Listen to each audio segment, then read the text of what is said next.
exactly which climate state is too hot versus too cold. The IPCC uses a pre-industrial baseline in the late 1700s. Why anyone thinks that this is an ideal climate is not obvious. This was during the Little Ice Age, the coldest period of the millennia.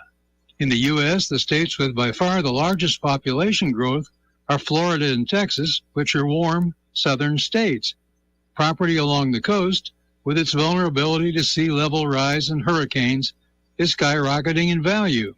Personal preference and market value do not yet regard global warming as dangerous, while politicians in developed countries argue that we need to address climate change for the sake of developing countries. Addressing climate change ranks much lower in these countries than developing access to grid electricity. The planet has been warming for more than a century.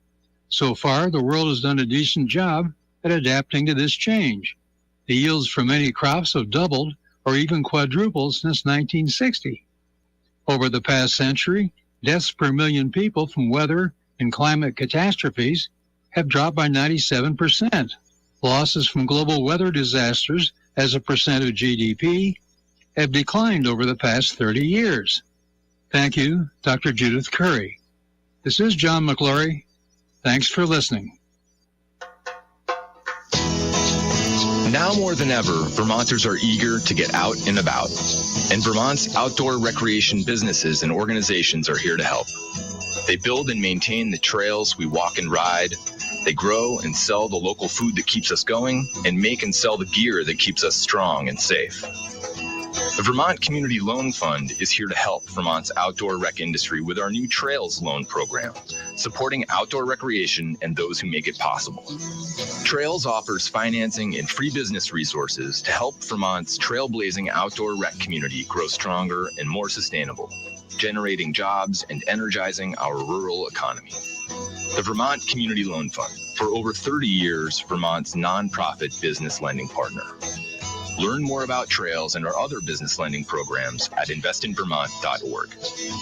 That's investinvermont.org. The Brady Farkas Show is produced and funded by WDEV and the Radio Vermont Group. We welcome listener feedback. Email your comments to wdev@radiovermont.com. The teams you care about. The Patriots are now closer to the bottom of the AFC than the top. That's a fact. The stories that matter to you. Trevor Story, man, he makes the Red Sox much, much better in 2022. This is your home for New England sports. I'm just wondering what happens next for UVM, because I think there could be a lot of turnover on that roster. This is the Brady Farkas Show on WDEV AM, FM, and WDEVradio.com. What's up, everybody? Brady Farkas Show on a Friday. We made it here on WDEV AM and FM and WDEVradio.com. All 90 minutes at our disposal today, and then it's Jazz with George Thomas.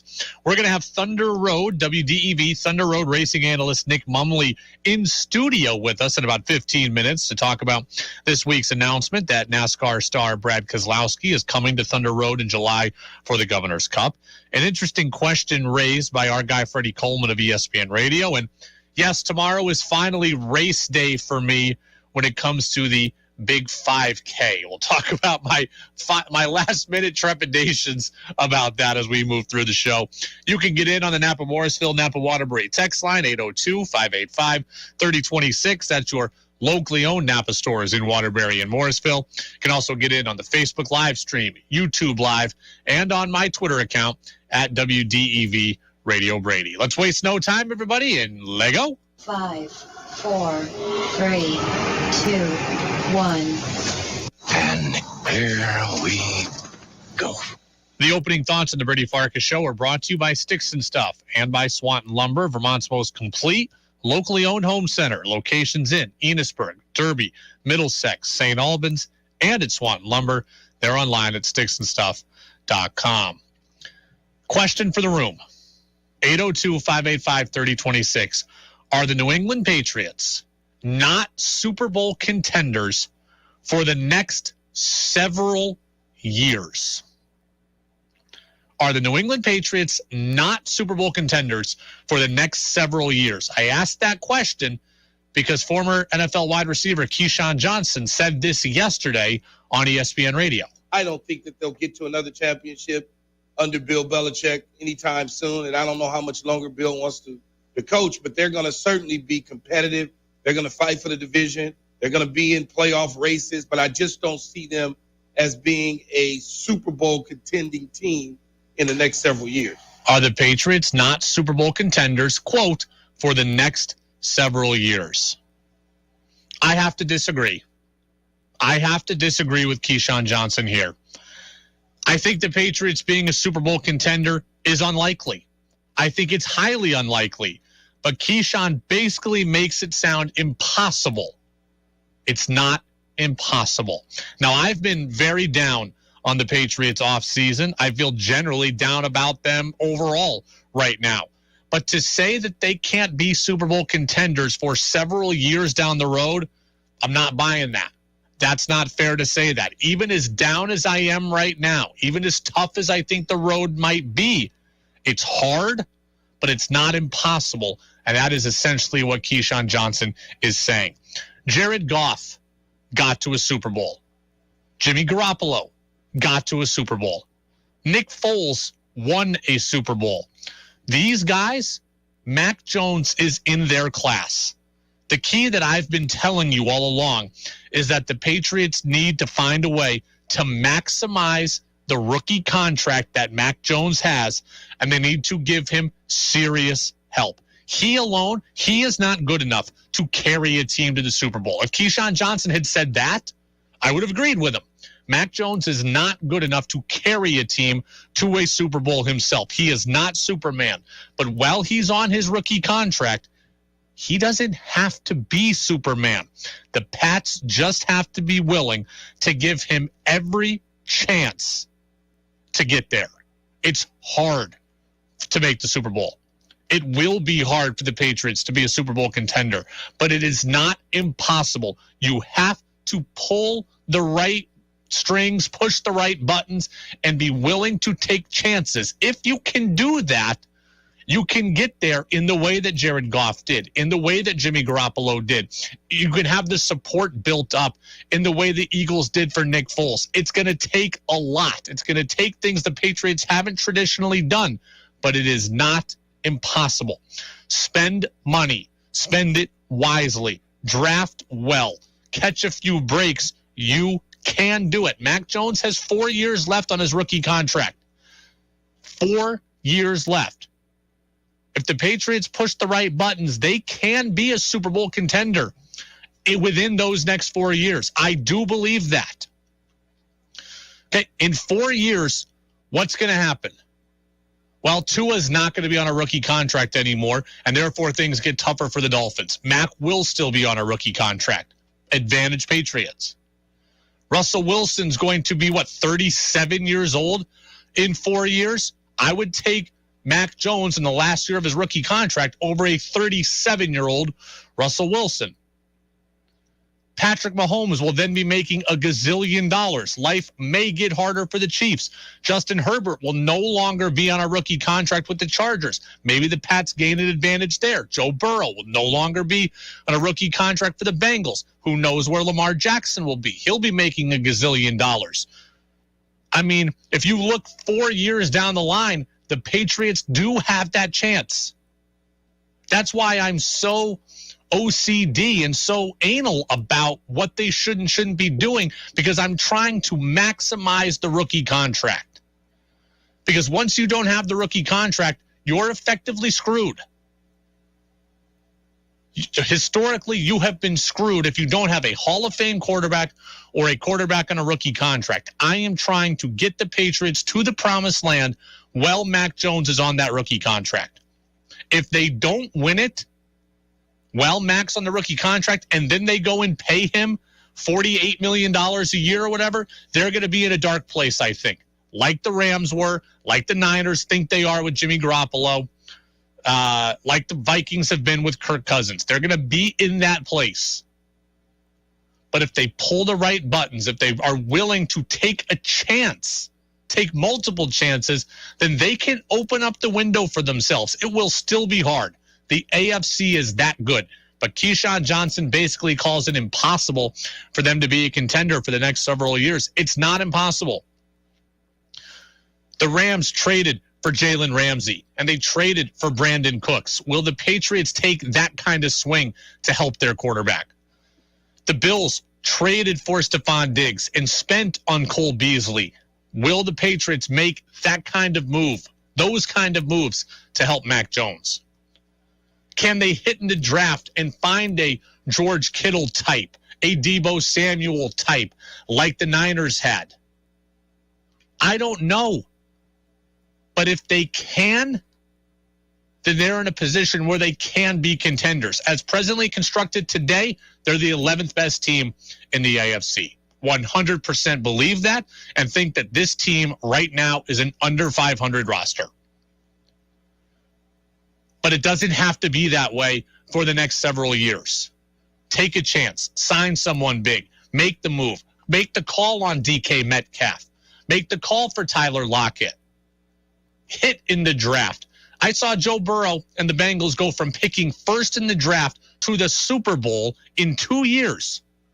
Weird things can happen in the NFL. It is designed for upheaval. It is designed for turnover. The Patriots can be a beneficiary of that. This is why I'm so frustrated. Because other teams are trying to capitalize. The Dolphins are trading for Tyreek Hill and signing him. Why? Capitalizing on Tua's value right now. The Chargers are bringing in everybody, capitalizing on Herbert's value right now. The Patriots should be doing that. It's what the Bengals are doing with Burrow. And those are the teams that we project to be good. Miami, maybe not, but Buffalo did it. Rookie quarterback, pull the right buttons, push the right buttons, pull the right strings, and take the chance. And you, too, can be in that conversation. I do not think that Mac Jones is a future Hall of Famer. He is going to need serious help around him. But right now, you have the ability to do that. And if you're willing to do it, then you can put yourself in the Super Bowl bubble, in the conversation.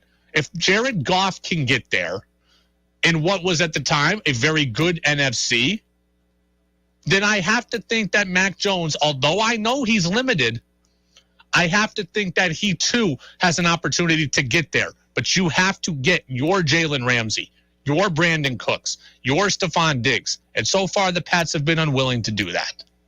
It's the Brady Farkas Show on WDEV, AM and FM, and WDEVradio.com. Joe says it's the NFL. Anything can happen. I disagree with Keyshawn. Might be down, but definitely not out. Need to find the right pieces, and I think they could be back in the next 3 years. That's the goal. You've got 4 years left on Mac Jones's rookie contract, right? The Browns didn't do it with Baker Mayfield's rookie contract. They appeared to be screwed. Now they go trade for Watson. They might be screwed different ways, but it's all about maximizing the rookie contract. Interesting comments real quick from Mike Giardi of the NFL Network earlier this week. He was talking about the Patriots' lack of activity this offseason. Do we have this real quick? Okay, we do.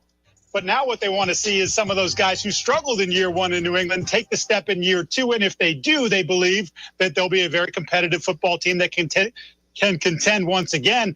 I'm looking specifically at Jonnu Smith, who had just 28 catches for less than 300 yards last year after getting the second most guaranteed money or having the second largest cap hit amongst tight ends. So Giardi basically says Pats didn't spend a lot this offseason. The goal is now to have guys who are already here take steps. Robert Kraft echoed that this week too. And I don't know. I mean, Jonnu Smith is really the only guy that I look at and say they need him to take a massive jump. Almost everybody else they brought in kind of did around what I thought that they would or should do.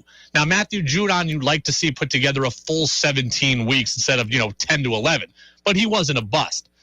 Hunter Henry had double-digit touchdowns. I would take that again. That was a productive year. Kendrick Bourne was better than I thought overall. Nelson Aguilar is overpaid. They would like more than him, but I don't expect that much more from him. I thought he would be a deep threat. I didn't think he was a 100-catch guy. Now, he shouldn't have been a 35-catch guy, but I thought he was about a 50-catch guy. So, like, there's not that much room to grow for Aguilar. The guy who has room to grow is Jonnu Smith. He's really the one, and Giardi mentions him to his credit. But if you're looking for everybody you signed last year to take some massive step, I don't know that they have it in them. Kendrick Bourne did what I thought and then some. I don't think he needs to take a massive step. I'd like to see him just repeat what he did. Hunter Henry, sure, he could have more catches, but he was a dominant red zone threat for them. I'd be okay with him doing just that yet again. Aguilar slightly underperformed what I expected. Jonnu Smith is the only one who massively underperformed, as far as I'm concerned. So, yeah, he needs to be better than 28 catches. They need to find a way to get the ball in his hands creatively. They lost their fullback. Put Jonnu Smith at fullback, H-back, tailback. Do what you did with Cordero Patterson. The thing I've been asking you to do with Ty Montgomery, do it with Jonnu Smith. Just get the ball in his hands because he's the guy who has a long runway to go and make up ground. All right. We're going to be back in 60 seconds. Nick Mumley is getting set up in studio, our Thunder Road racing analyst. Brad Keselowski is coming to the nation's site of excitement. How exciting is that? Nick Mumley's in studio next. Want a college degree but not sure how to pay for it? Or are you a recent graduate and want to pay off those school loans? The Vermont Army National Guard could pay up to 100% of your tuition or get up to $50,000 in loan repayment. Experience the personal fulfillment of serving your community in Vermont during emergencies and natural disasters as you serve in the Guard part-time. Learn more at nationalguard.com. Sponsored by the Vermont Army National Guard, aired by the Vermont Association of Broadcasters and this station. Your chance to be part of the show is on the text line at 802-585-3026. This is Freddie Coleman of ESPN, and you're listening to Brady Farkas Show right here on WDEV and WDEVradio.com. Welcome back in, Brady Farkas Show here on this Friday on WDEV, AM and FM, and WDEVradio.com. Joined now in studio, a rare live in-studio guest for me on the Brady Farkas Show. We're joined by our Thunder Road racing analyst here on WDEV, Nick Mumley. Nick, also the host of the Inside Groove podcast, which you can check out on Apple Podcasts and on Spotify. Nick, a Thunder Road and ACT expert, and we bring him in today to talk about the news that NASCAR champion Brad Keselowski is coming to Thunder Road in July for the Governor's Cup. Nick, welcome in studio. How are you? Good, man. Thanks for having me. Well, I appreciate you being with us. This is a pretty big deal. It's always a big deal when a NASCAR guy comes to Thunder Road, but Keselowski's a guy who's won a Cup series championship before. He's got 75 wins across NASCAR's 3 divisions. So this is not just any old NASCAR racer. Well, yeah, and that's usually what they try to do. Every year Thunder Road usually, the last probably 5 or 6 years now, for the Governor's Cup, when NASCAR is racing at Loudon that weekend, Thunder Road holds their 150-lap Governor's Cup, and they usually get a Cup driver to come on down. And think back, in my time, at least my first time going to Thunder Road was when Tony Stewart, who was my favorite NASCAR driver, went to Thunder Road. That's how I found out about the track, was because I heard Tony Stewart was going. But they've had Clint Boyer, they've had Kyle Busch, Ken Schrader, Kenny Wallace, Ryan Preece was there last year. And that's all just, within my lifetime. So they try to get a guy every year, and it brings a lot of people and a lot of attention to the track, and the drivers seem to love it. Well, let me ask you this. That's kind of where I want to go next. It's pretty obvious what's in it for us, the fans, right? We get to see a bigger name coming to Thunder Road. It's obvious what's in it for the track, promotion, and general awareness. What's in it for the NASCAR driver? I'm sure he's being paid, so yes, there's a financial thing to it, but what really is in it for him? If he comes here and gets beat by a bunch of, local track drivers, he ends up looking not that great. If he comes here and wins, well, hey, he's a NASCAR driver. He's supposed to win this kind of thing. Like, it seems like one of these things is kind of a high risk, low reward for him. So what's in it for him? Well, it really all depends on the driver. And we'll go back to the last couple of examples of guys coming to Thunder Road for Governor's Cup weekend. And I'll start with Kyle Busch. In 2017, Kyle Busch came down, huge deal. The place was absolutely packed. But he wasn't exactly there for, the fans or to gain fans or anything. He got mad when he got wrecked late in the race, and he took off in his private helicopter before the race was even over. And so for him, the reward is just racing. Yeah. Because if you follow Kyle Busch, he is racing everywhere, all throughout the country. When he's not in the Cup Series, even in the NASCAR, the top 3 series of NASCAR, he's the only guy that races in Xfinity and trucks. They actually had to make a rule because he would go down to the lower series and win so many races that they didn't want him racing anymore. So they had to limit how many races he would show up in. So Kyle Busch, a guy like that, he just loves to race. And that's probably where Brad Keselowski is here.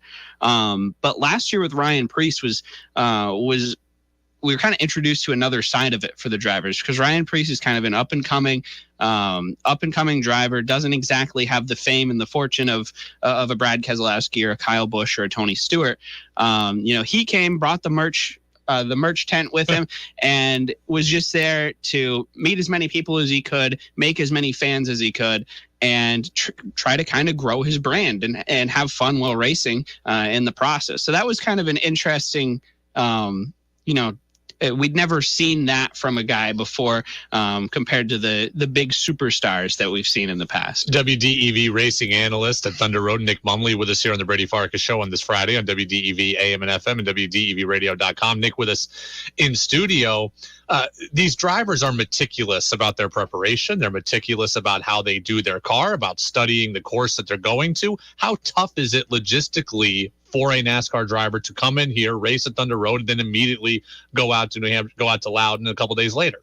Well, and that's interesting as well. It's not really like going to any other track, because ACT cars are so different from, a super late model or a regular late model that a guy might go run at some short track in North Carolina, just to go past the time. Dale Shaw Race Cars, which is actually, they build most of the cars for the Thunder Road drivers and the ACT drivers. They're actually preparing a company car for Brad, and they're going to fully crew it, fully staff it, get everything ready for him. He's just going to come in and drive it. And other than that, you can talk to these guys. When I talked to them in preparation, Ryan Preece last year, I asked him the same question, and he's like, there's not really much you can do except talk to the other guys that have come and try to get some advice from them. And that might be why it makes it so difficult and why none of them have ever been able to come in and win a race. How do the Thunder Road drivers feel about the NASCAR guys coming in? Are they honored to be on the track with them? Are they resentful that they're here on their turf, somewhere in between? What's your general sentiment about how they feel? I think it depends on on which driver you ask. Yeah.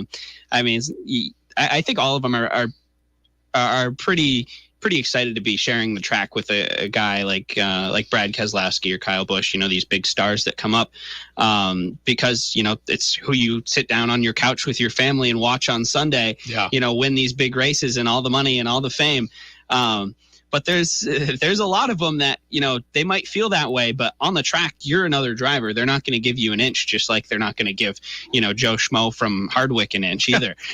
So, it's kind of finding that balance. I think off the track, the guys might be maybe a little bit more starstruck, or, whoa, there's Brad Keselowski in the garage stall next to me. But once you get on the track, you're all going for the same goal, and you're not going to give Brad Keselowski an inch just as much as you would anybody else. You mentioned the, everything kind of being done and tailored for Brad Keselowski, but when it comes to actually being on the track, what's going to make this difficult for him? You mentioned that no NASCAR drivers have ever won here. What makes it so tough for them? Well, it's just a tough racetrack. There's no space to go. You're side by side, too wide most of the time. You got to figure out how to manage the tires. Like I told you, the ACT car is very different from any late model that NASCAR guys might run down south. And Brad Keselowski has only run the ACT type late model once in, I believe, 2012. Oh, wow. At the Oxford 250. And that's not even a track that's comparable to Thunder Road. Oxford's very flat, almost a circle track. Over in Maine, Thunder Road is very high banked. You've got to get your throttle points right. You got to get the car set up to go through the corners like you want it to. And it's very tough. I wouldn't be shocked. Most of the guys that come up get a practice session early on in the day before anybody gets to the track, like the morning of the race. They'll open up the track for Brad, I would assume. But other than that, it is very, very difficult to just hop in a late model and come to Thunder Road and compete and win. I mean, Ryan Preece, I think, finished eighth or ninth in last year's feature, and everybody thought that was a pretty solid run for him because, Kyle Busch finished 2 laps down.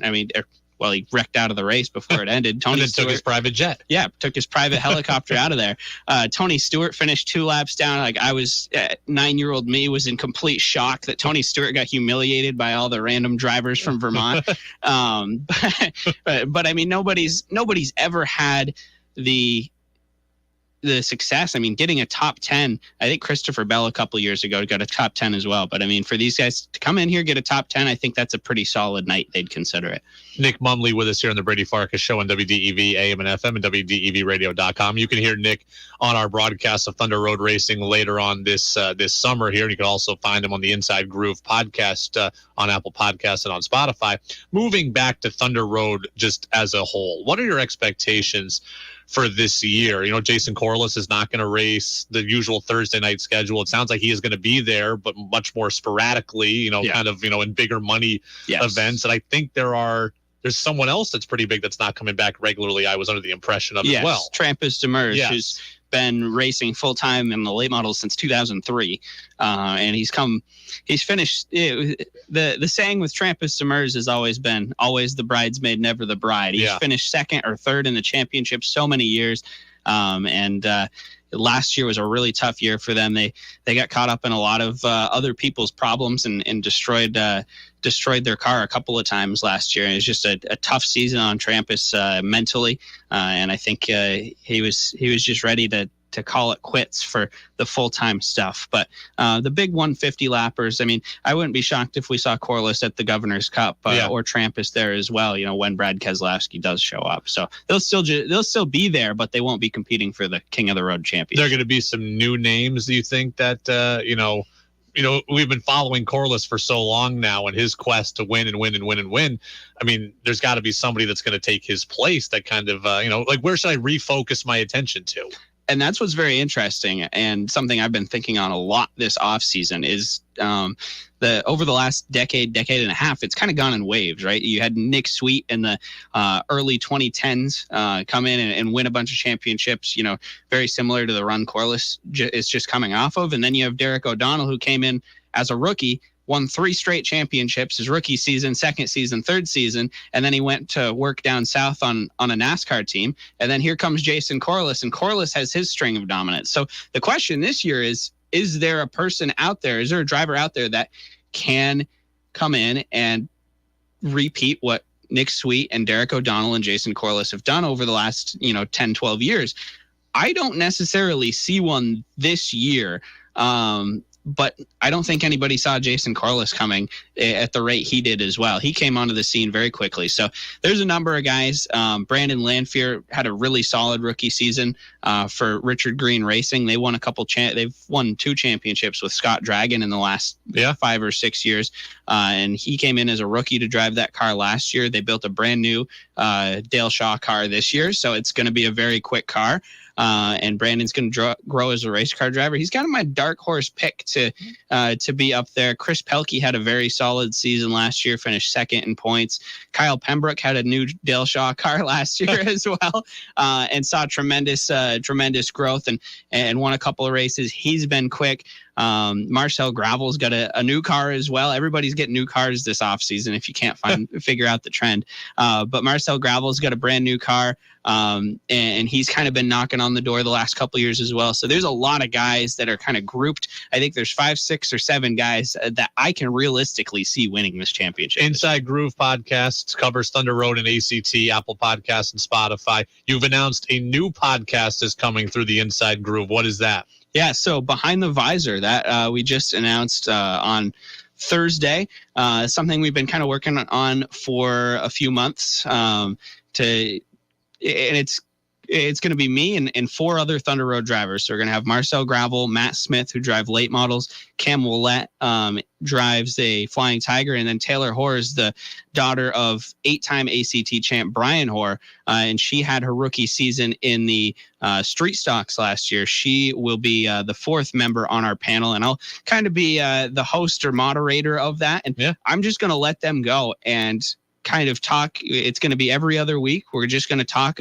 about, from their perspective, what the season and the rigors of the Thunder Road season look like from their perspective, and just kind of hang out and have fun. I think it's going to be a really good show, and I'm really excited for it. Well, you can find that when it drops on Apple Podcasts and Spotify as well. Nick Mumley, we'll look forward to listening to you all season long here on WDEV. Thank you. I appreciate it. Absolutely. Good to have Nick Mumley in studio today. That might be my first in-studio guest on the Brady Farkas show, because we had COVID. Really, we were our building was locked down to outsiders for a while, and then obviously most of the guests we get are national or regional. So, yeah, I think Nick might have been our first in-studio guest. If he wasn't first, he was second, because it just doesn't happen often. Amanda Pelkey is going to come in June, I think, when she comes back to town for her camp. So we'll get another one there. But good to have Nick in, and Nick's come a long way. Nick was my former intern at a previous station, and now here he is, WDEV Thunder Road racing analyst, has his own podcast, The Inside Groove, which is very successful. Second podcast now coming as well with those Thunder Road drivers.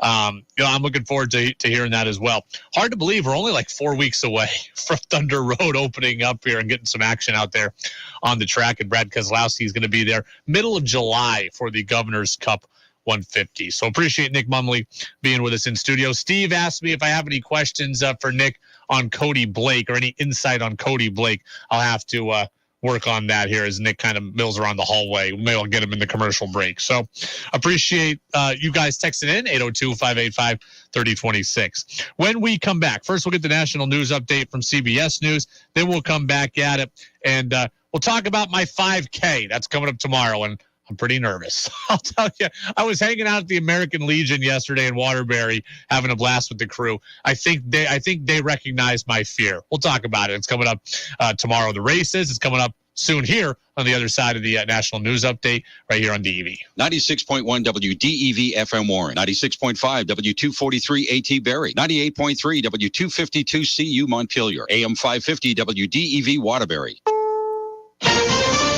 This is CBS News on the Hour, sponsored by Dell Small Business. I'm Stacy Lynn in Washington. It's a first for Amazon workers. A warehouse on Staten Island in New York has voted to unionize. So could this pave the way for others to do the same? CBS News business analyst Jill Schlesinger. Although the Amazon win is significant for organized labor, it's unclear whether or not this union movement will gather even more steam throughout the country. As of last year, the share of workers in unions dropped to 10.3%. That's the lowest rate in decades. And that was despite a strong and even buoyant labor market. That labor market's looking good right now. The March jobs report out today showed the hiring streak continued with 431,000 jobs added last month. With rising gas prices, the Biden administration just announced some new fuel standards so vehicles can go further on less gas. Transportation Secretary Pete Buttigieg. What we're doing today is taking the next step in that ongoing journey of pushing forward as far as technology can take us, with faith in American innovators and workers. Russian forces continue to pound Ukrainian cities and have not followed through on a promise to allow civilians out. A Red Cross-led convoy of 42 buses has now managed to carry 2,000 people to safety, but these were people who'd made it out of Mariupol themselves, fleeing to the nearby Russian-occupied city of Berdyansk. They've now been transported to Ukrainian-held territory. But the Kyiv authorities continue to say no aid or evacuation convoys have been allowed to reach Mariupol itself, despite Russian assurances. And they say Russian forces have also seized 14 tons of food and medical supplies headed for Mariupol. Vicky Barker, CBS News, London. There's a pot bill getting attention on Capitol Hill. House lawmakers voted to end the federal ban on marijuana, decriminalizing the drug. Here's CBS's Michael George. Most states have already legalized marijuana for either medical or recreational use, and studies find a majority of Americans support that trend. Stephen Post works for a nonprofit fighting to free people imprisoned for marijuana crimes. To have someone ripped away from the life that they're living, from yourself, from their family, from their children, you just can't describe what that does to someone. It's very traumatic. The bill still needs to pass the Senate, where it faces long odds for breaking through Republican opposition. For the first time since the conflict began 7 years ago, a nationwide truce in Yemen. The 2-month truce begins tomorrow. President Biden welcomed the news as the ceasefire, he says, is needed to restart political negotiations. The Dow closed up today, 140 points. This is CBS News. Dell Technologies advisors are here with the right Windows PC and tech solutions so you can stop at nothing for your customers. Call an advisor today at 877-ASK-DELL. A start to a simpler experience with Windows 11 Pro.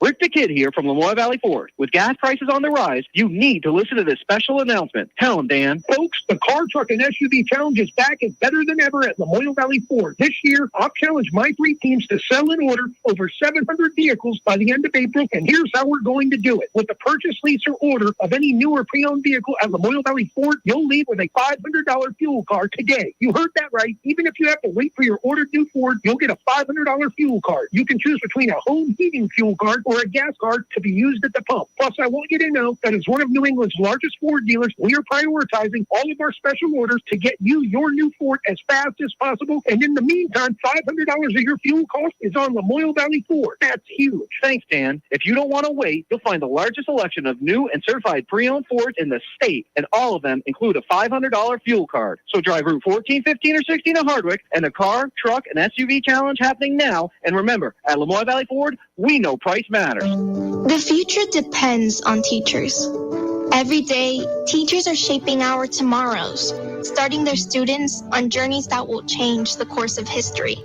Right now, in a classroom somewhere in the United States, there's a teacher inspiring a future scientist who will make preventing pandemics their life's work, sharpening the mind of an aspiring environmentalist who will help combat climate change, and generating possibilities for a student who will be the first in their family to graduate college.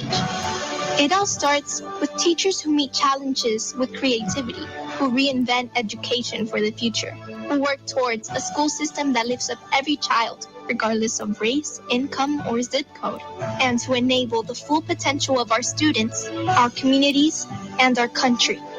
Explore a career that leaves a legacy you can be proud of. Shape the future. Teach. Learn more and receive free support at teach.org. Make your opinion heard by texting onto the Brady Farkas Show at 802-585-3026. This is Field Yates of ESPN, and you're listening to the Brady Farkas Show on WDEV Radio and the WDEV app. Welcome back in. Brady Farkas Show here on this Friday on WDEV AM and FM and WDEVradio.com. Great job with Nick Mumley. We had him on from the Inside Groove podcast, and our interview with him is already up on the podcast channel here at WDEV. So just search for the Brady Farkas Show on Apple Podcasts or Spotify. Nick's interview is already there. You can also, after the show is over, get our full show podcast. We do that every single day. Tomorrow is race day. That's right. Tomorrow, the 5K, the big 5K that I've been training for like 5 or 6 weeks. It's coming up tomorrow morning, 10 a.m. in Colchester. I got to tell you, I'm very, very nervous. And it's really embarrassing to admit that. It's not that a 5K is not hard. A 5K certainly is a challenge. But a 5K should not put this much fear into me. Like marathons should put fear into you. Half marathons should make you nervous. 10Ks should make you nervous.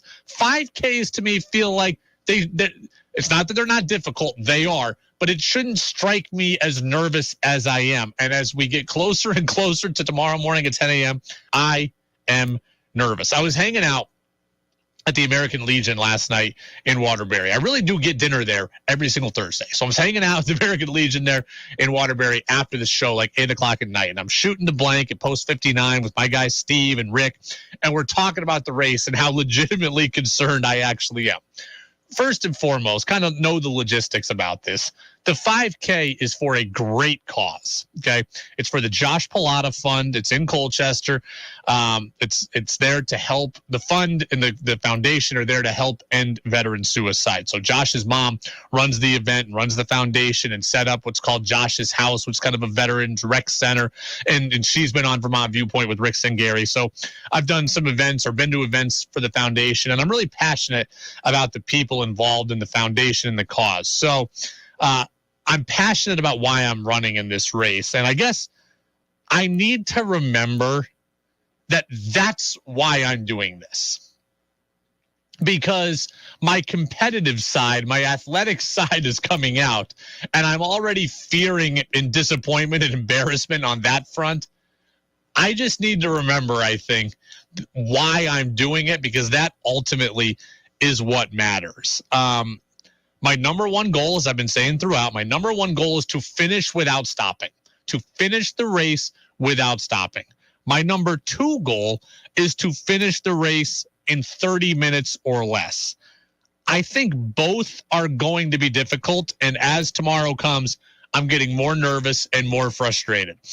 And here's what frustrates me too, is that pre-pandemic, I was going to the gym 3 days a week, right before everything shut down. And I did a 5K on a treadmill. It was indoors. It was on a treadmill. And that's just kind of what we had to do when I was going to that gym, because it was kind of a gym competition. I ran the 5K on the treadmill in 2019, no joke, in 22 minutes. I was absolutely flying. I hurt for like 3 days. I ran this thing in 22 minutes. 3 years later, I'm wondering if I can get 8 minutes less than that. That is embarrassing to me. 8 minutes less. Like, I ran the thing in 22 minutes 3 years ago, and here I am hoping for 8 minutes less than that, and not even sure I'm going to get that. Like, I think it's going to be very, very tough for me to do that. Like, I was a 2-sport varsity athlete in high school. I was a college athlete. I ran a 5:30 mile on my senior year of baseball at Oswego for our challenge we had to do there, in order to, I don't even know, tryouts or before we started our first game or whatever. I ran a 5:30 mile. Like, in my mind, I'm still that guy. And maybe some of you who are older than me can let me know, like 802-585-3026. Maybe this is just a function of getting older, that you always see yourself as younger and you need to stop doing that, because I think that's my problem here. Like, in my mind, I was just playing high school basketball and running up and down the court and lapping people on the floor. In my mind, I just ran the 5:33 mile.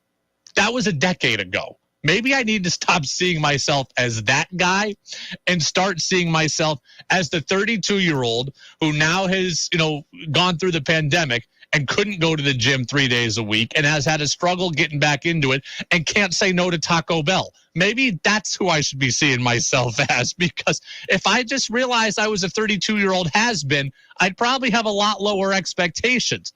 But I can't not see myself as my former self, and that is part of the problem. Mary in Randolph says, Brady, you've got this. I'm rooting for you. Appreciate it, Mary. I'm going to need that support. Steve says, check your math. Not 8 minutes less, 8 minutes more. Okay, you know what I mean. I ran it in 22 minutes before. Now I'm worried I can't get 8 minutes worse, not 8 minutes less. So, I mean, I think it's going to take me.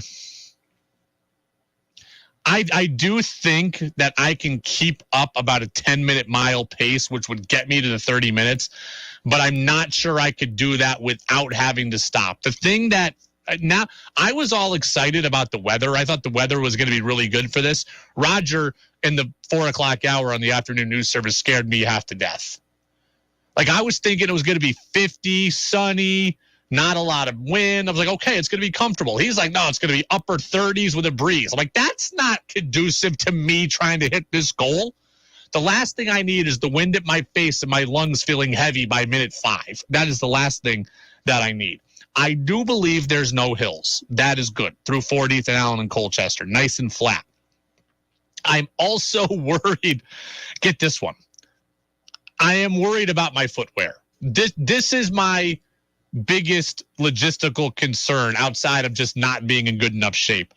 I do not have good shoes for this 5K. I went to buy, like when I run on the treadmill, and I've been, training through the winter, I was running in basketball shoes. I had good running shoes, like really good running shoes. And they ended up, going to all hell. So I had to get rid of them. So I did a lot of my training in basketball shoes. And that's not real comfortable. And then I went to buy running shoes last weekend. And the running shoes were supposed to be on sale. I get to the register, and she's like, "Oh yeah, this brand is excluded from the sale, so these are like $80." I'm like, no. I'm not spending. I think it was $69. Like, I'm not spending $69 on these running shoes. So I put the shoes back, and now I'm just gonna run in my street sneakers. I'm gonna need a pair of gel insoles and 2 pairs of socks because I'm fairly confident my feet are going to end up blistered to all hell by the time I get done with this race tomorrow. I'm going to need gel insoles and 2 pairs of socks. Absolutely no doubt in my mind. We are going to, no matter how I do, Monday I will have the answer for you. I will tell you how I did. I will own it if I'm bad. I will brag if I somehow am good. But I'm not thinking it's going to be good. I can tell you that if I do well, I'm absolutely going to go reward myself with some kind of big time cheat meal. I'm not really one to say no to a cheat meal anyways, but if I do well, I'm absolutely celebrating somewhere, pigging out on something. Chicken wings, hamburgers, I don't know. But if I can actually pull the 30-minute time, I will be eating like there's no tomorrow. I will start the Final Four party 4 hours early just so I can start eating. I have never run a 5K outside. I ran a 4-mile race maybe like 7 years ago. Now, I ran it with my dad, so we were not running in a competitive way. So we did take some stops and things like that. I remember stopping for a couple of portions with my dad. Now, I was in much better shape then, but we finished in like 42 minutes, 43 minutes in that 4-mile race. Now, that would be about a 10-minute pace, but I know we stopped. And we stopped more than once. So if I can pull a 10-minute pace without stopping, I'll hit my 30 minutes, but I don't know how it's going to be. My guy, Dave, who is a radio host in Mobile, Alabama, he's like checking in with me every day on my 5K training, and he's giving me encouragement. So I'll let you know how it goes there on Monday. Peter in Williston wants me to take illegal supplements tonight in order to get through the race. I don't think that we need me, dropping, into convulsions there at mile 1.2 or something. So I'll probably pass on that, Peter. All right. Let's see. Where do I want to go next? I've got an interesting thing I think a lot of you are going to relate to, by the way, in about 15 minutes. So I want to do it then. But right now, all right, let's get to who's saying what. Whoa. What did he say? Mac Jones? Good Lord. Mel Kiper's got to slow down on this. Mac Jones ain't going to work, folks. It's not going to work. He's got to come to terms with it. It's not going to work. They really said that? Every damn thing is politics and race, and I'm losing my mind over it. It's time for Who's Saying What on the Brady Farkas Show on WDEV AM, FM, and WDEVradio.com. Who's Saying What? Brought to you by Vermont Laser Wash. That's Central Vermont's home of unlimited car washes. So unlimited car washes, $20 a month. If you want one free car wash, well, all you need to do is text the word Vermont to the number 30 and then 400. That's 30 and then 400. So again, Vermont Laser Wash. I want to get to this really interesting question that Freddie Coleman brought to us on Wednesday when I spoke to him. And I've been thinking about it ever since. You remember earlier in the week at the owners' meetings when Patriots owner Robert Kraft said it's bothered him that the Pats haven't won a playoff game in 3 years. And then we talked about kind of the pressure on Bill Belichick being ratcheted up. Well, we asked Freddie about Kraft's comments and Kraft's demeanor, and he brought up a really interesting point. But I also wonder this, Brady. if Tom Brady decided to stay retired, if Robert Kraft would have said that, because Robert Kraft clearly sees that Tom Brady being back with the Tampa Bay Buccaneers, they're still an instant contender to be a Super Bowl champion and get to the Super Bowl. And the last thing you want to have to deal with is that Tom Brady has won 2 championships without being part of the Patriots, and you're still ringless as an organization when it comes to that. So that's a great. I think Freddie is really onto something there. I really do. I do think that Tom Brady coming back has changed something for the Patriots organization, or more specifically, it's changed something for Robert Kraft. And I hadn't thought about that previously, but when Freddie said it, my mind started turning. I think Freddie's really onto something. If Tom Brady was gone, if Tom Brady was retired, the shadow would have been lifted, and the Patriots could just kind of go about their day and kind of go about their rebuild, and they could kind of do it unbothered to a degree.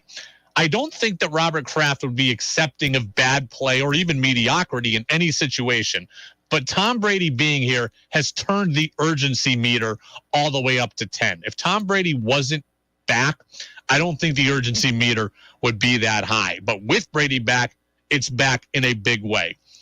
Kind of think about it like relationships, all right? Let's walk through this analogy together. Think about this like relationships. Let's just say you had a long relationship with somebody and you've gone through a bad breakup. The goal of both parties, we know this is life. The goal of both parties is to kind of pick up the pieces before the other person does, right? You want to show that you've moved on before they've moved on. Well, if you break up and your significant other moves away, leaves town, well, and you never really saw each other, and you never really heard from each other, and you never talked to each other, and even if you weren't really over it, it wouldn't really matter, would it? Like, you'd be kind of free to move along at your own pace. You'd be able to go through your own personal rebuild at your own pace. If you had no fear of ever seeing the other person, they weren't there, you wouldn't run into them, you wouldn't talk to them, you could go through your kind of grieving and rebirth at your own pace. But if you break up and that significant other stays in town, well, then the pressure's on, isn't it? The pressure is on. The competition is now on. You know you could run into them anywhere. You know that you need to be put together in case you do. You want to show them that if you do run into them, not only are you surviving, but you are thriving. You want to be dating somebody new and be happy before they are. The pressure is on. That's where Robert Kraft is right now. That's where Robert Kraft is right now. If Tom Brady was out of the league, he's out of sight, out of mind, and the Patriots could just go about their rebuild and go about their process, and they could do it without the immense pressure of being in a competition with the other side. But Tom Brady's not out of the league now. He's not out of sight, out of mind. Everything you do is being compared to everything that he does and everything he did for you. The Patriots now have to accelerate their rebirth. They have to accelerate their rebuild. The urgency is there because Robert Kraft doesn't want to look bad. And every day that Tom Brady is still in the league, and every day that Tom Brady has an opportunity to outdo the Patriots, is another opportunity for Robert Kraft to look bad. Robert Kraft took a gamble in letting Tom Brady go. He took a gamble. He was betting that Tom Brady wouldn't be the guy anywhere else that he was in New England. And every day that Tom Brady is still here, Robert Kraft has a chance of looking worse, and the organization has a chance of looking worse. He no longer can just go about his rebuild and no big deal.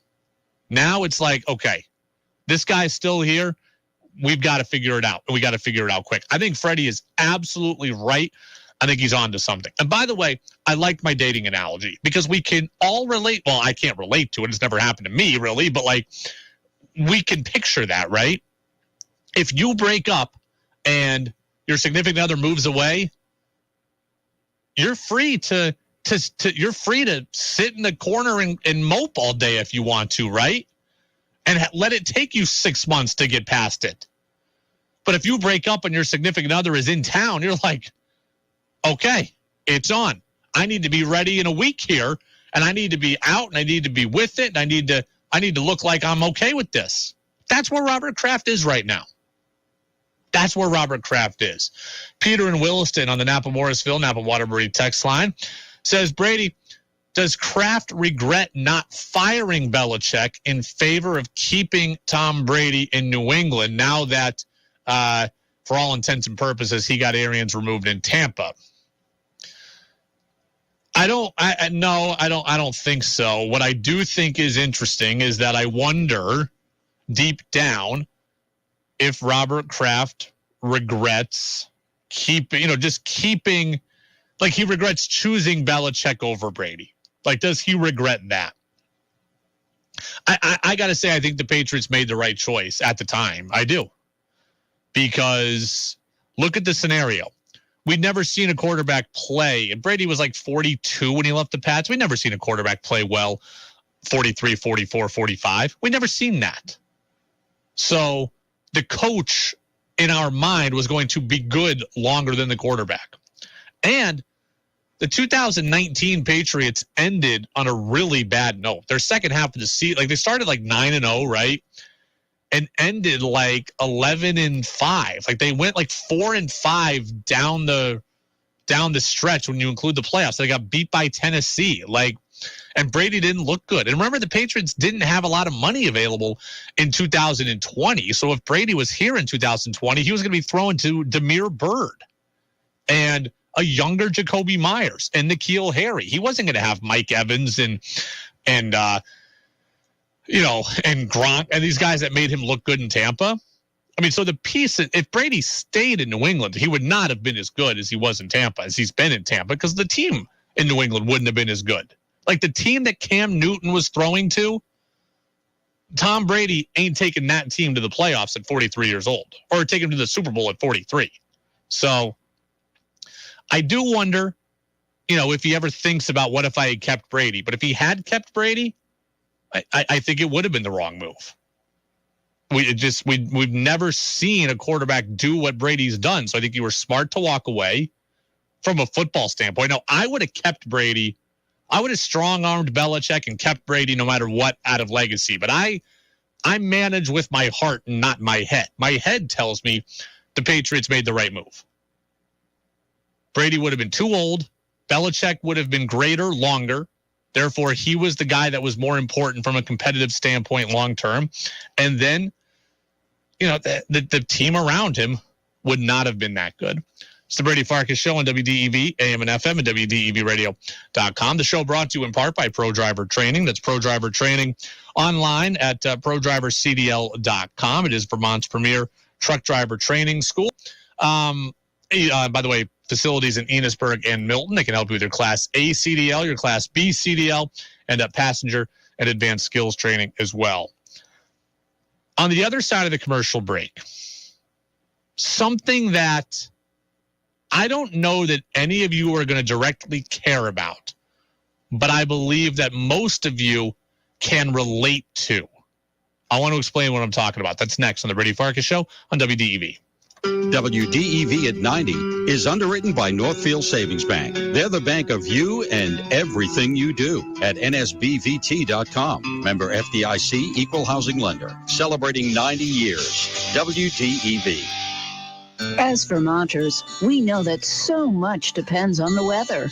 When you need a reliable local weather forecast, it's literally at your fingertips with the WDEV weather phone. Locally dial 244-1172 or toll free at 1-800-585-1211.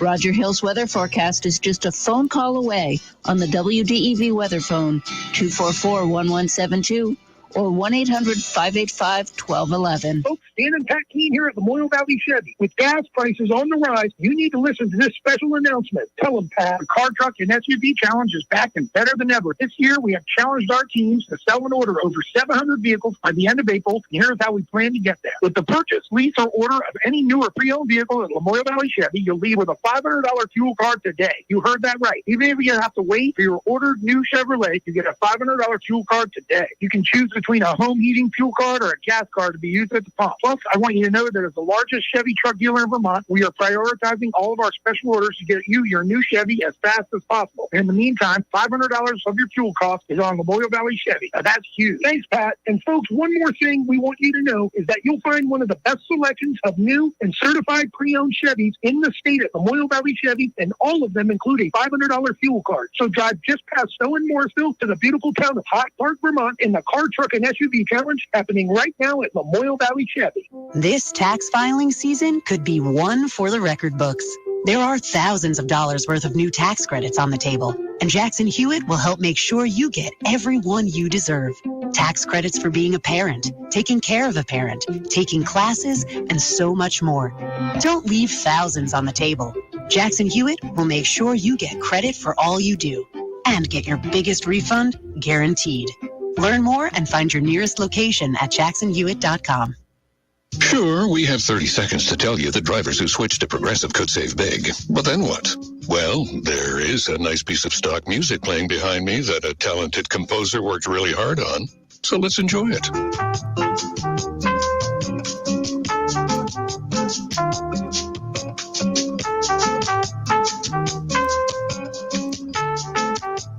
Wow, almost overshadows the saving big when you switch to Progressive part.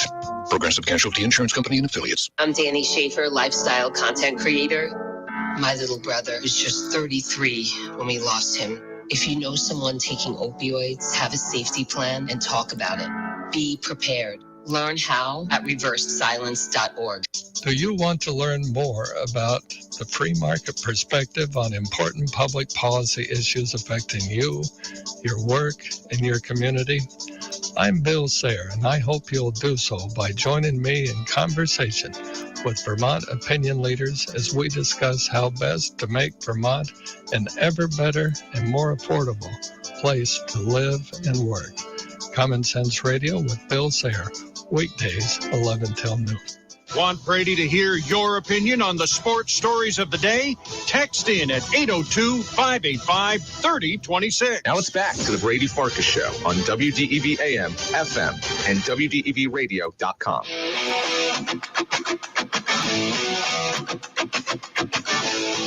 Welcome back in. Brady Farkas Show here on WDEV, AM and FM, and WDEVradio.com. Got a message on the Napa Morrisville, Napa Waterbury text line from Matthew, who is a Waterbury resident, who is a veteran. He'll be running in the 5K that I'm running in tomorrow. So first off, Matthew, thank you for your service. Appreciate you. Matthew says he actually worked at WDEV when he was younger, and he was an intern at 17 years old. So Matthew, a Waterbury resident and a veteran, again, thank you for your service, and I'll look forward to hopefully saying hello tomorrow. And he says he's a little bit older than me, has done no training, though, so we'll see what happens. If I lose to a guy who's older than me with no training, that'll be yet another thing I'm embarrassed about. I am also, like I said before, I'm fearful of the mother or father pushing the stroller. That also passes me. I'm nervous about all of it, so I'm looking forward to it, but I am nervous about all of it. I want to talk about something before I kind of get into the Celtics. I got some stuff on Jason Tatum. I want to talk about something that I don't think any of you will care about on the surface, but I think all of you will relate to in some way. And I'd love some feedback on this on the Napa Morrisville, Napa Waterbury text line. My fantasy baseball league seems to be dying. It seems to be on its last legs. And before you laugh at me and roll your eyes and say, why is he talking about fantasy baseball? No one cares. Allow me to kind of let this one breathe for a bit. So Major League Baseball, the season starts in less than a week now. It starts in 6 days. My fantasy baseball league, of which I'm not the commissioner, but my fantasy baseball league has not yet finalized the rules, the categories, has not set a draft date or anything. Like, I don't know if we will. We could. Obviously, we got 6 days. We could get this thing off the ground and play, and everything could be fine. But right now, I have strong doubts that that's going to happen. It feels like this league is on its last legs. And I think a lot of you can relate to why I care about this. Okay, I've been in this fantasy baseball league since I was a sophomore in high school. I have been in this league now for half my life. 16 years I have been in this fantasy baseball league. And while a few of the guys in the league have changed, there's a core 5 or 6 of us that have been in this league for all 16 years since we were sophomores in high school. We all played baseball together growing up. We were all teammates together throughout high school. And this league we've been playing in since we were sophomores. So for me, this fantasy baseball league, it's a link to the past. And it's a link to the past that I don't really want to give up. And I'm disappointed that the league is on life support right now, because this league is a link to the past. It's a link to my old teammates. And when it comes to some of the guys in the league, the only time I ever see them is at the fantasy baseball draft. The only things I ever talk to them about are fantasy baseball now. So really, this league is my link to some of these oldest and longest tenured friendships that I have. And I think a lot of you can relate to that. For me, this is not about fantasy baseball. I love fantasy baseball. I got 3 other leagues. Like, if this one falls apart, I got plenty of fantasy baseball to play. It's not even about the money that we play for. We play for money, actually play for a decent amount of money. It's not really about the money, though. As much as I'd love to win it, it's not even about that. For me, it's about that link to my youth. And as we get older, I'm realizing, and I think some of you can relate to, as we get older, that link to that thread to your youth, it gets more and more frayed every year. And I want this league to continue because I want that thread to stay as strong as it possibly can. Look, I don't live in my hometown anymore, and I am fine with that. But, like, I don't live in my hometown anymore. I don't see these guys out at the supermarket or for dinner on Friday nights or for beers over at their house. So, yeah, like, this league is my link to a lot of my old friends. And I really fear that if the league goes away, those relationships are going to go away. And I don't want that to happen. Like, again, it's not about fantasy baseball to me. It's about getting older and realizing that it's harder and harder to hold on to the past, even as much as you want to. We all want, in some way, to be connected with our youth. Every single one of us, in some way, wants to be connected to our youth. This is the way that I am connected to my youth. These friends, this league, those memories, those stories, and what comes out of, this league that helps keep those things around. I still play baseball, and that's one link to my youth, and this is the other one, this fantasy baseball league. Every other league I'm in is not the same as this one. 16 years, half my life has been spent in this fantasy baseball league with these guys. And if it goes away, I fear I'm not going to speak to any of them ever again. And it just bothers me that, it's another reminder as you get older that we get sapped more and more of that youth or of those connections just a little bit. Text in on the Napa Morrisville, Napa Waterbury text line, 802-585-3026. We get a text in. It says, I was just texting another friend about how my fantasy baseball league was canceled after 25 plus years because 5 team managers quit. So brutal. And he says he had a pretty good team as well. So, yeah, again, it stinks, to be honest with you. There's a lot that's changed, right? Everybody has experienced it, or you're experiencing it now like I am.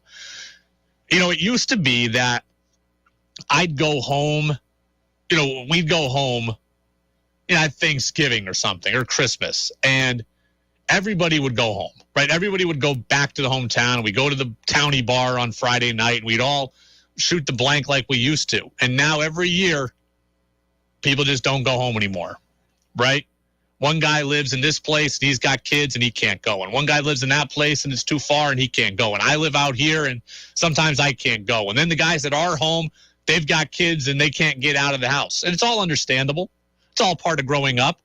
But it stinks that the things that you used to do that you can't do like you used to anymore. And it's sad. It's a sad realization about getting older. I hope that this league figures it out. I hope the commissioner gets his act together and puts something out here in the next couple of days. I've actually kind of begged to keep the league going. No one else seems to really care, so that's fine. Maybe it means way more to me than it means to them. A lot of them also live at home, so they get a chance to see each other a lot more than I do. So that's understandable. Like, I chose to leave. I get that. But I'm hoping that this league makes the rebound. Speaking of fantasy, I think my guy, Henry McKenna, who's been on this show, Henry McKenna, Patriots Wire, I think he was playing some fantasy football the other day. He was tweeting about the Patriots and DK Metcalf. And so here's Metcalf's situation. Metcalf is going into his final year of his rookie contract, right? So with Seattle. So Henry McKenna, who I love, who's awesome. And he said, hey, because Metcalf is on the final year of his contract, if I were the Patriots, I wouldn't give a first-round pick for him because he'd be a rental player. But if you could get him for a third or a fourth-round pick, I'd do it in a heartbeat. On what planet is DK Metcalf getting got for a third or fourth-round pick? That is absurd. You would never. The New England Patriots are not acquiring a top 6 wide receiver in the NFL for a third or fourth round pick. Ain't gonna happen. Not even close. Number one, if DK Metcalf's true value was a third or fourth round pick, the Seahawks would just play DK Metcalf this year, let him walk in free agency, and get a compensatory pick, which is like a third round pick. So if you just want a third round pick, you could just let DK Metcalf play for you and then leave in free agency. So that's out. That's not going to happen. If you are going to trade for Metcalf, then you're going to pony up a first-round pick and then some. Because Tyreek Hill was traded for 5 draft picks. DK Metcalf is not quite as impactful as Tyreek Hill, but he's pretty darn good. He's younger. He's more physical. He's incredibly fast. He's a matchup nightmare. And he doesn't come with any of the off-field baggage that Tyreek Hill does. If Tyreek Hill can go for 5 draft picks, including a first, DK Metcalf can go for 3 to 4 draft picks, one of which is a first. Third or fourth round pick. I mean, my goodness. And by the way, I would do it in a heartbeat if I were the Patriots. We started out talking at the beginning of the show today about the Patriots and how they could be contenders in the next couple of years. And I said, you got to take big shots. Like, this is a shot you need to take. If you wanted to trade the Seahawks, the number 21 pick in the draft, your first round pick, and other stuff for DK Metcalf, I would do it in a heartbeat. And I would not think twice about it. And oh, by the way, I'd give him the $100 million extension after the fact too. Like, that's the kind of guy that Mac Jones needs. That's the kind of guy the Patriots need. A game changer. A guy who puts fear into opposing defenses. If you want to put yourself back into that Super Bowl conversation, you need dudes. You don't just need guys. Nelson Aguilar is a guy. Kendrick Bourne's a guy. Jacoby Myers, who I love even, he's a guy. Pretty good guy, but he's a guy. DK Metcalf is a dude. And you need guys like that if you want to put yourself back into the Super Bowl conversation quicker. So, yeah, third or fourth round pick. Not a chance, not a snowball's chance in hell that price gets you DK Metcalf. All right, it is the Brady Farkas Show. It's WDEV, AM and FM, and WDEVradio.com. Jay Williams of ESPN Radio said something today that I hate this conversation. I am tired of this conversation. I will tell you what this conversation is. That's next on the Brady Farkas Show on WDEV. At Matt Clark's Northern Basement Systems, they specialize in all things basement-y. Matt Clark's Northern Basement Systems is the leading basement waterproofing, crawl space, and moisture control and foundation repair contractor in Vermont and New Hampshire. Their state-of-the-art features will help get the water out of your basement and keep your basement dry now while preventing basement leaks and flooding far into the future. Let them weatherize your drafty crawl spaces and basements using spray foam insulation. Matt Clark's Northern Basement Systems. They specialize in all things basement-y. This is a metaphor for your business's journey. Sometimes it feels like you're going 100 miles an hour, barely keeping up. But to cruise through challenges, you need someone who's right there with you. That's what Dell Technologies advisors do. They have the Windows PCs and tech advice you need to get past whatever's in front of you and get where you want to go. Call an advisor today at 877-ASK-DELL. That's 877-ASK-DELL. A start to a simpler experience with Windows 11 Pro. Jackson Hewitt needs you to know 3 things about filing taxes this year. 1, there are thousands of dollars worth of new tax credits on the table. 2, you have to file for them to make sure you get the right amount. 3, a Jackson Hewitt tax pro will help track down every credit you deserve. Tax credits for being a parent, taking care of a parent, going to school, and so much more.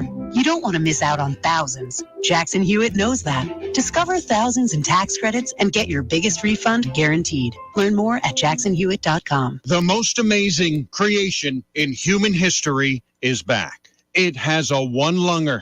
It has a dial-up. It has a cash register. And it has Red Sox tickets. The Fairness to Fans machine, meticulously maintained by LaRue Brothers Transmissions in Barton, will be firing again soon.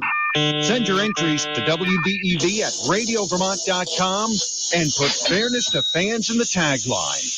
Details coming soon. Vermont is an amazing place. It's not like any other place in the world. On Vermont Viewpoint, we want to capture that uniqueness in our people, our geology, politics, food, and fun. Listen every weekday morning from 9 to 11. You'll hear from our lawmakers, newsmakers, and your friends and neighbors right here on WDEV. I'm Rick Singari, host of Vermont Viewpoint, and I look forward to hearing your thoughts and ideas as we explore the flavors and the beauty of this wonderful place. Listen to Vermont Viewpoint every weekday morning from 9 to 11 and join in with your thoughts.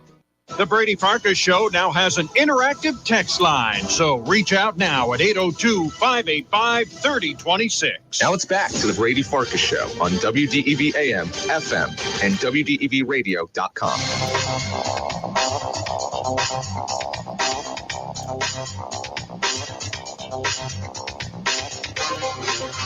Welcome back in. Brady Farkas Show here on WDEV AM and FM and WDEVradio.com. Jazz with George Thomas comes up here in about 15 minutes. Eye on the World with John Batchelor. That goes on at about 9 o'clock. So there is a conversation in sports that comes up just about every year. And I hate it every time that it comes up. So the Celtics take on the Indiana Pacers tonight, okay? Celtics, hold on, let me see. Marco and Warren, that guy's rant needs to be clipped and put into the intro. Meaning my guy's dude's rant needs to be, okay, about how the Patriots need guys. And thank you, Marco. Appreciate you there. Talking about DK Metcalf, etc. Marco paying close attention. There you go. So anyways, back to the conversation that I hate. Celtics take on the Pacers tonight. They go into that matchup right now, third seed in the Eastern Conference playoffs. Jay Williams of ESPN Radio, former NBA player, he was talking about Jason Tatum. And he was trying to answer the question, can Jason Tatum be the best player on a championship team? I think he could be the best player. He just needs a lot of the right pieces around him. And my NFL equivalent to Jason Tatum, Key, will probably be Dak Prescott, right? Dak Prescott is right there on the verge of being an upper-tier quarterback, and that's where I feel Jason Tatum is. When you look at the Eastern Conference, or you look at the NBA in general, like Tier 1, just in the East, I'm like, okay, Joel Embiid, Giannis, Kevin Durant, Kyrie. Like, that to me is the upper echelon. Jason Tatum is right there, but we haven't seen it yet in the postseason. I hate that topic. And the reason why is nearly every single player in the NBA, quote, needs the right pieces around them. I think he could be the best player. He just needs a lot of the right pieces around him. That goes for like every player in the NBA. There are so few guys capable of being a lone wolf. They all need a lot of help. Can Tatum be the best player on a championship team? Well, sure, if all the other pieces are right. Well, guess what? Every team needs those other pieces to be right. The league is now reliant upon you having multiple great players in order to win. He mentions Joel Embiid. He does realize that Joel Embiid has James Harden, right? Like, Joel Embiid is not a lone wolf. He's got James Harden. He had Ben Simmons, the number one pick in the draft, Tobias Harris, J.J. Redick.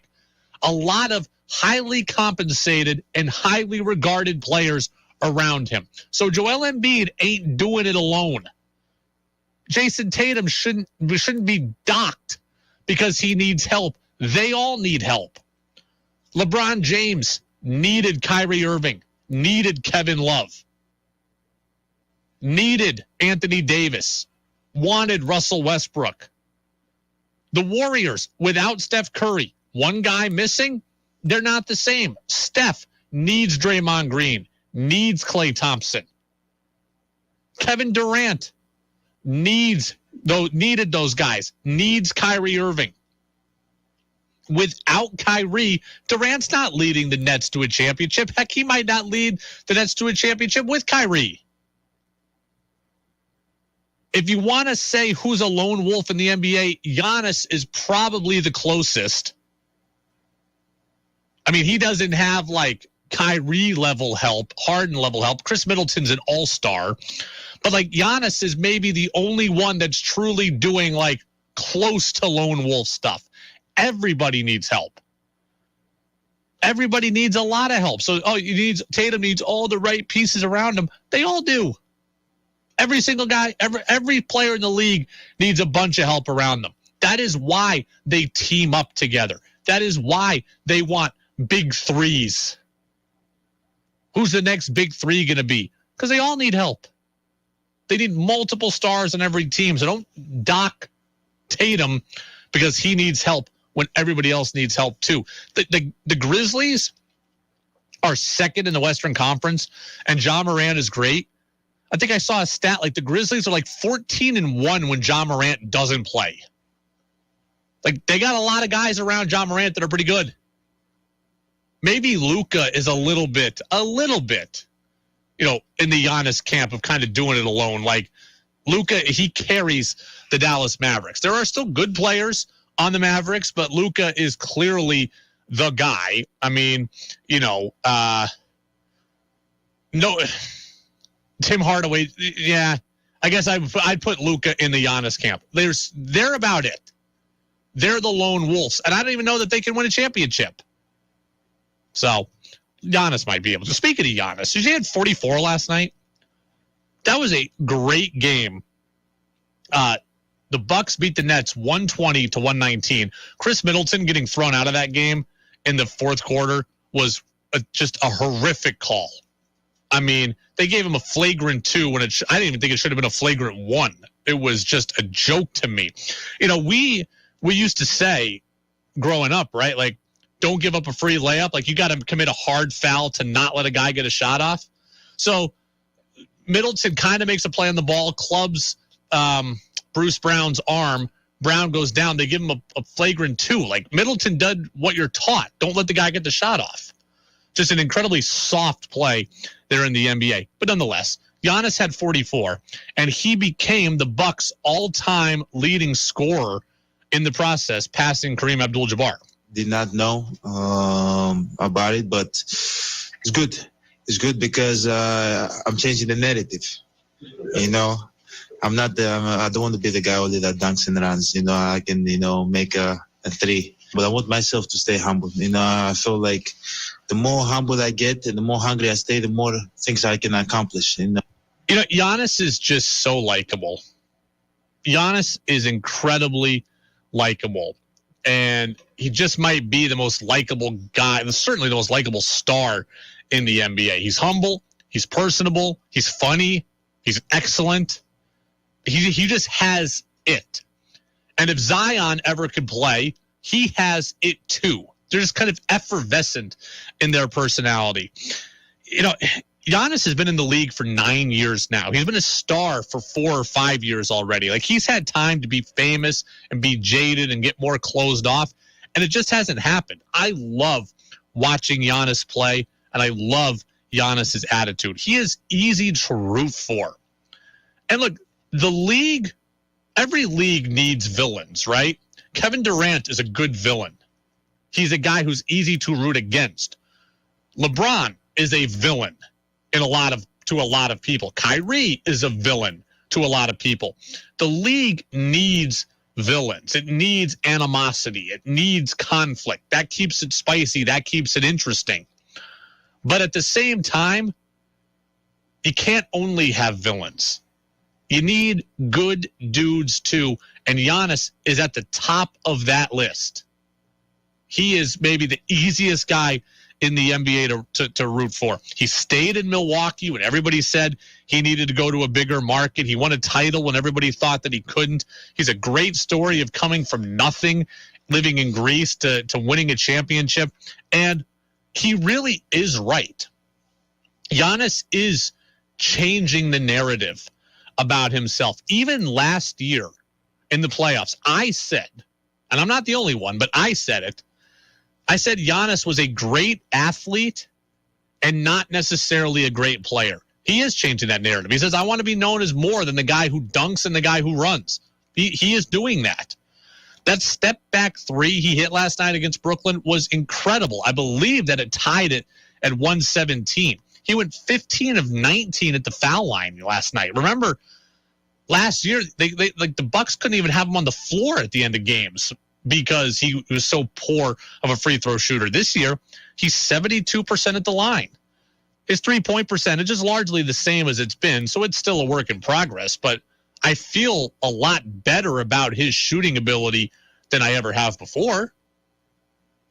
Giannis is changing the narrative. What he has done is incredibly impressive. And I'm not, super into like who's the MVP and all that. Embiid's great. Doncic is great. Giannis is great. Giannis is a multi-time MVP, and he is still finding ways to add to his game, and he's not complacent, especially after winning a title. It is all super impressive.